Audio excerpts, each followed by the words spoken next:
ಬಂದಿರುವಂತಹದ್ದು ಯಾವುದು? Knight of wands ಬಂದಿದೆ. ಯಾವುದೋ ಕೆಲವೊಂದು ನಿರ್ಧಾರಗಳನ್ನ ಮಾಡ್ತಾ ಇರುವಂತಹದ್ದು, ಧೈರ್ಯದಿಂದ ಕೆಲವು ನಿರ್ಧಾರಗಳನ್ನ ನೀವು ಮಾಡ್ತಾ ಇರುವಂತಹದ್ದು ರೆಪ್ರೆಸೆಂಟ್ ಆಗ್ತಾ ಇದೆ. ಆಕ್ಷನ್ಸ್ ಅನ್ನ ತಗೋತಾ ಇರುವಂತಹದ್ದು ನಿಮಗೆ ರೆಪ್ರೆಸೆಂಟ್ ಆಗ್ತಾ ಇದೆ ಬಾಟಮ್ ಆಫ್ ದ ಡಕ್ ಅಲ್ಲಿ. ಓಕೆ, ಇನ್ ನಿಯರ್ ಪಾಸಿಟಿವ್ ನಲ್ಲಿ ಏನಾಗಿದೆ? ನಿಮ್ಮ ಲವ್ ಲೈಫ್ ವಿಚಾರವಾಗಿದ್ರೆ ದ ಫೂಲ್ ಕಾರ್ಡ್ ರೆಪ್ರೆಸೆಂಟ್ ಆಗಿದೆ. ತುಂಬಾನೇ ಚೆನ್ನಾಗಿದೆ, ಜಾಯ್ಫುಲ್ ಆಗಿತ್ತು, ಬಿಗಿನಿಂಗ್ ತುಂಬಾ ಚೆನ್ನಾಗೇ ಇದೆ. ಕಾರ್ಡ್ ಬಂದಿರುವಂತಹದ್ದೇನು? ವೀಲ್ ಆಫ್ ಫಾರ್ಚೂನ್ ಬಂದಿದೆ. ಸೊ ನಿಮ್ಮ ಲವ್ ಲೈಫಿನ ವಿಚಾರವಾಗಿ ನೀವು ಕೆಲವೊಂದು ಬದಲಾವಣೆಗಳನ್ನ ನೀವು ಮಾಡ್ಕೊಂಡಿರುವಂತಹದ್ದು ಇಲ್ಲಿ ರೆಪ್ರೆಸೆಂಟ್ ಆಗ್ತಾ ಇದೆ. ಕ್ವೀನ್ ಆಫ್ ಕಪ್ಸ್ ಏನನ್ನ ರೆಪ್ರೆಸೆಂಟ್ ಮಾಡುತ್ತೆ? ಸೊ ಕ್ವೀನ್ ಆಫ್ ಕಪ್ಸ್ ನೀವು ಯಾಕೆ ಬದಲಾವಣೆಗಳನ್ನ ಮಾಡ್ಕೊಂಡಿದ್ದೀರಾ? ಕೆಲವೊಂದು ರೀತಿಯ ಸ್ಟೇಬಲ್ ಇರಬೇಕು, ಬಹಳ ಕೇರ್ ಅನ್ನ ಮಾಡ್ತಾ ಇರುವಂತಹದ್ದು, ಲವ್ ಲೈಫಿನ ವಿಚಾರವಾಗಿ ಬಹಳಷ್ಟು ಇಂಟ್ರೆಸ್ಟ್ ಅನ್ನ ತಗೊಂಡಿರುವಂತಹದ್ದು ನಿಯರ್ ಪಾಸ್ಟಿನಲ್ಲಿ ರೆಪ್ರೆಸೆಂಟ್ ಆಗ್ತಾ ಇದೆ. ಓಕೆ, ಅಟ್ ಪ್ರೆಸೆಂಟಿನಲ್ಲಿ ಯಾಕೋ ನಿಮ್ಮಲ್ಲಿ 2 ಆಪ್ಷನ್ಸ್ ಗಳಿರುವಂತಹದ್ದು ರೆಪ್ರೆಸೆಂಟ್ ಆಗ್ತಾ ಇದೆ. ಯಾಕೋ 2 ಆಲೋಚನೆಗಳನ್ನ ನೀವು ಮಾಡ್ತಾ ಇರುವಂತಹದ್ದು ಅಟ್ ಪ್ರೆಸೆಂಟಿನಲ್ಲಿ ರೆಪ್ರೆಸೆಂಟ್ ಆಗ್ತಾ ಇದೆ. 2 ಆಯ್ಕೆಗಳು ನಿಮ್ಮಲ್ಲಿ ಇರುವಂತಹದ್ದು, 2 ಆಲೋಚನೆಗಳನ್ನ ಮಾಡ್ತಾ ಇರುವಂತಹದ್ದು, ಏನೋ ಒಂದು ರೀತಿಯ ಕನ್ಫ್ಯೂಷನ್ಸ್ ಅಲ್ಲಿ ಇರುವಂತಹದ್ದು ನಿಮ್ಮ ಲವ್ ಲೈಫ್ ನ ವಿಚಾರವಾಗಿ ರೆಪ್ರೆಸೆಂಟ್ ಆಗ್ತಾ ಇದೆ. ಓಕೆನಾ? ಸೆಕೆಂಡ್ ಕಾರ್ಡ್ ಯಾವ್ದು ಬಂದಿದೆ? 10 ಆಫ್ ಕಪ್ಸ್ ಬಂದಿದೆ. ಸೊ 10 ಆಫ್ ಕಪ್ಸ್ ನಿಮ್ಗೆ ಫುಲ್ಫಿಲ್ಮೆಂಟ್ ಇರುತ್ತೆ, ಸಮಾಧಾನ ಇರುತ್ತೆ, ಖುಷಿಯಾಗಿರುತ್ತೆ ಅನ್ನೋದು ನೀವು ಆಲೋಚನೆಯನ್ನ ಮಾಡಿದ್ರಿ. 2 ಆಯ್ಕೆಗಳಲ್ಲಿ ಯಾವ್ದನ್ನ ಸೆಲೆಕ್ಟ್ ಮಾಡಬೇಕು? ಸೆಲೆಕ್ಟ್ ಅನ್ನ ಮಾಡ್ಕೊಂಡ್ರೆ ನನಗೆ ಖುಷಿಯಾಗಿರುತ್ತೆ, ಸಮಾಧಾನ ಆಗುತ್ತೆ ಅನ್ನೋಂತ ಯೋಚನೆಯನ್ನ ಒಂದು ಸಾರಿ ಮಾಡಿದ್ರೆ, ಇದರ ಮತ್ತೊಂದು ಸಾರಿ ನೀವೇನ್ ಅನ್ಕೋತೀರಾ?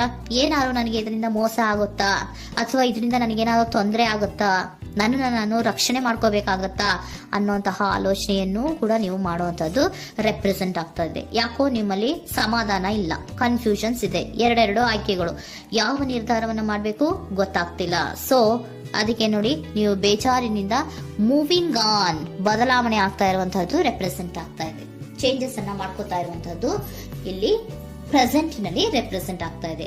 ಯಾಕೋ ಬೇಜಾರಿನಿಂದ ಕೆಲವೊಂದು ರೀತಿಯ ಬದಲಾವಣೆಗಳನ್ನ ನೀವು ಮಾಡ್ಕೋತಾ ಇರುವಂತಹದ್ದು 6 ಆಫ್ ಸೋರ್ಟ್ಸ್ ಅಲ್ಲಿ ರೆಪ್ರೆಸೆಂಟ್ ಆಗ್ತಾ ಇದೆ.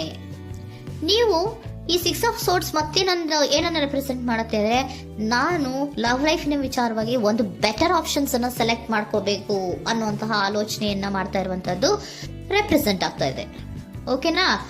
ನೀವೇನಂದ್ರೆ ಅಟ್ ಪ್ರೆಸೆಂಟಿನಲ್ಲಿ ನಿಮ್ಮ ಲವ್ ಲೈಫಿನ ವಿಚಾರವಾಗಿ ಬೆಟರ್ ಆಪ್ಷನ್ ಬಗ್ಗೆ ಯೋಚನೆಯನ್ನ ಮಾಡ್ತಾ ಇರುವಂತಹದ್ದು, ಅದರ ಬಗ್ಗೆ ಸ್ವಲ್ಪ ಕನ್ಫ್ಯೂಷನ್ ಅಲ್ಲಿ ಇರುವಂತಹದ್ದು ಅಟ್ ಪ್ರೆಸೆಂಟಿನಲ್ಲಿ ರೆಪ್ರೆಸೆಂಟ್ ಆಗ್ತಾ ಇದೆ. ಬಟ್ ನಿಯರ್ ಫ್ಯೂಚರಿನಲ್ಲಿ ಏನಿದೆ? 3 ಆಫ್ ಸೋರ್ಟ್ಸ್ ಇದೆ. ಕೆಲವೊಂದು ರೀತಿಯ ಬೇಜಾರುಗಳಿರುವಂತಹದ್ದು, ನೋವುಗಳಿರುವಂತಹದ್ದು, ಕೆಲವೊಬ್ರು ಅಳ್ತಾ ಇರುವಂತಹದ್ದು, ಭಾವನಾತ್ಮಕವಾಗಿ ತುಂಬಾ ಫೀಲ್ ಅನ್ನು ಮಾಡ್ತಾ ಇರುವಂತದ್ದು ನಿಮ್ಗೆ ರೆಪ್ರೆಸೆಂಟ್ ಆಗ್ತಾ ಇದೆ. ಯಾಕೆ ನಿಮಗೆ ಆ ತರ ಆಗತ್ತೆ ಅಂತ ಅಂದ್ರೆ, ಡೆವಿಲ್ ಕಾರ್ಡ್ ರೆಪ್ರೆಸೆಂಟ್ ಆಗಿದೆ. ಸೊ ಡೆವಿಲ್ ಕಾರ್ಡ್ ಏನನ್ನ ಹೇಳತ್ತೆ? ಅಡಿಕ್ಷನ್ಸ್ ಅನ್ನ ಹೇಳತ್ತೆ. ತುಂಬಾ ಯೋಚನೆಯನ್ನ ಮಾಡುವಂತಹದ್ದು, ಮೇಲಿಂದ ಮೇಲೆ ನೀವು ಒಂದನ್ನೇ ನೀವು ಯೋಚನೆ ಮಾಡ್ತಾ ಇದ್ರೆ ನಿಮ್ಗೆ ಅಲ್ಲಿ ಆಗುವಂತದ್ದೇನು? ನೋವುಗಳೇ ಅಲ್ಲಿ ಆಗುವಂತಹದ್ದು. ಸೊ ಯಾತಕ್ಕೆ ಅಂದ್ರೆ ನಿಮ್ಮಿಬ್ಬರ ಮಧ್ಯೆ ಕೆಲವೊಂದು ರೀತಿಯ ಘರ್ಷಣೆಗಳಿರುವಂತಹದ್ದು ರೆಪ್ರೆಸೆಂಟ್ ಆಗ್ತಾ ಇದೆ.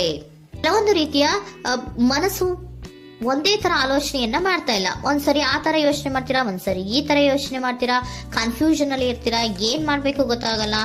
ಸೊ ಅದಕ್ಕೆ ನಿಮ್ಗೆ ಬೇಜಾರು, ನೋವು ಇರೋಂಥದ್ದು. ಮತ್ತೆ ನೆಕ್ಸ್ಟ್ ಕಾರ್ಡ್ ಬಂದಿರುವಂತದ್ದೇನು? 5 ಆಫ್ ಪ್ಯಾಂಟಿಕಲ್ಸ್ ಬಂದಿದೆ. ಸೊ 5 ಆಫ್ ಪ್ಯಾಂಟಿಕಲ್ಸ್ ಏನು? ತುಂಬಾ ಇದು ಕೂಡ ತುಂಬಾ ಬೇಜಾರಿನಲ್ಲೇ ಇರುವಂತಹದ್ದು, ಫೀಲಿಂಗ್ ಲೆಫ್ಟ್ ಔಟ್ ಆಗ್ತಾ ಇರುವಂತಹದ್ದು, ರೀತಿಯ ಒಂದು ಬ್ಯಾಡ್ ಸಿಚುಯೇಷನ್ ಅಲ್ಲಿ ಇರುವಂತಹದ್ದು, ಅಂದ್ರೆ ಯಾವಾಗ್ಲೂ ನೋವು ಪಡ್ತಾ ಇರುವಂತಹದ್ದು, ಯಾವಾಗ್ಲೂ ಯೋಚನೆ ಮಾಡ್ತಾ ಇರುವಂತಹದ್ದು, ಇಮಿಡಿಯೇಟ್ ಫ್ಯೂಚರಿನಲ್ಲಿ ಈ ರೀತಿ ರೆಪ್ರೆಸೆಂಟ್ ಓಕೆನಾ? ಸೊ ದ ಮೂನ್ ಕಾರ್ಡ್ ಏನನ್ನ ರೆಪ್ರೆಸೆಂಟ್ ಮಾಡುತ್ತೆ ಅಂದ್ರೆ, ರಿಯಾಲಿಟಿಯ ಕಡೆಗೆ ಹೆಚ್ಚು ಗಮನ ಕೊಡದೇ ಇರುವಂತಹದನ್ನ ರೆಪ್ರೆಸೆಂಟ್ ಮಾಡುತ್ತೆ. ಓಕೆನಾ? ಇದಿಷ್ಟು ನಿಮ್ಮ ಸ್ವಂತಿನ love reading. Next angel guidance ನಿಮ್ಗೆ ಏನ್ ಕೊಡ್ತಾರೆ ಅನ್ನೋದನ್ನ ನೋಡೋಣ. ನೋ ಅನ್ನೋಂತ ಆನ್ಸರ್ ಅನ್ನ ಕೊಡ್ತಾ ಇದ್ದಾರೆ.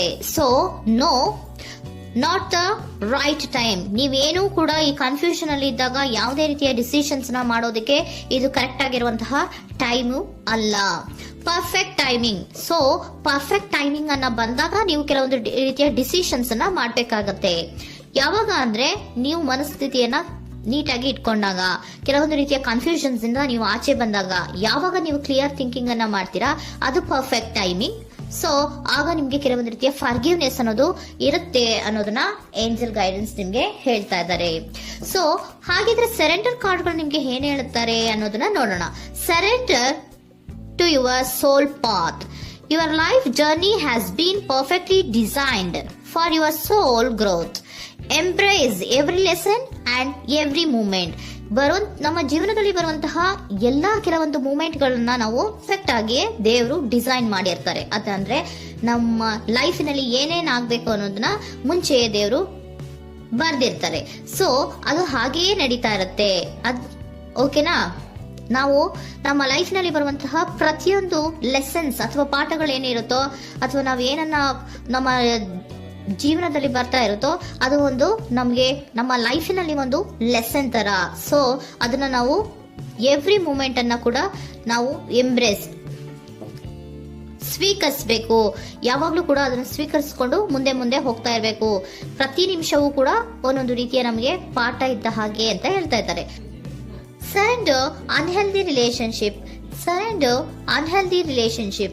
Let go a relationship that don't serve you, including unavailable or toxic people. You deserve to be treasured by others and to be surrounded by positive people. Unhealthy relationship ನ ಕಡೆಗೆ ಹೆಚ್ಚು ಗಮನವನ್ನ ಕೊಡಬೇಡಿ. ಈ toxic people ನ ಕಡೆಗೆ ಹೆಚ್ಚು ಗಮನವನ್ನ ಕೊಡಬಾರ್ದು. So ಯಾವಾಗ್ಲೂ ನಾವು ಪಾಸಿಟಿವ್ ಆಗಿ ಥಿಂಕ್ ಮಾಡುವಂತಹ, ಪಾಸಿಟಿವ್ ಆಗಿ ಆಲೋಚನೆ ಮಾಡುವಂತಹ ಜನಗಳ ಜೊತೆಯಲ್ಲಿಯೇ ನಾವು ಹೆಚ್ಚು ಇರಬೇಕು ಅನ್ನೋದನ್ನ ನಿಮ್ಗೆ ಸರೆಂಡರ್